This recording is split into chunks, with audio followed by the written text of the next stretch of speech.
কারা এসেছে উপরে? ডোডো ড্রাগন গাছে যেহেতু ফুল এসেছে, ফল হবে খুব তাড়াতাড়ি, তাই মা গাছের ডালগুলো কেটে ছিটে ছিটে একটু সুন্দর করে রাখছে, যত্ন করছে আর কি। তিনতলার উপরে তো ছাদ, এর উপরে গাছ, তো খুব যে ভালো যত্ন করা হয় সেটাও না বাবা, খুব কষ্ট উপরে আসা। তাও তার মধ্যেই মা যা পারে অনেকটাই যত্ন করে। মা ড্রাগন গাছে দেওয়ার জন্য বোরন 2 চামচ গুলিয়ে নিচ্ছে এক মগ জলের মধ্যে। দেখতেই পাচ্ছ মা ওই বোরনটা গুলিয়ে ড্রাগন গাছে দিয়ে দিচ্ছে।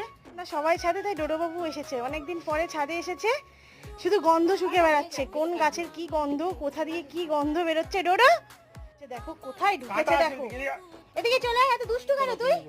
মা এখানে সার দিচ্ছে আর ডোডোবাবু শুধু স্মেল দিয়ে বেড়াচ্ছে, তাই ভয়তে ওকে কোলে নিয়ে নিয়েছি, কখন আবার এই সার মেশানো জল চেটে দেবে। উরি বাবা, আমরা ওই জন্য নিচে নেমে যাচ্ছি।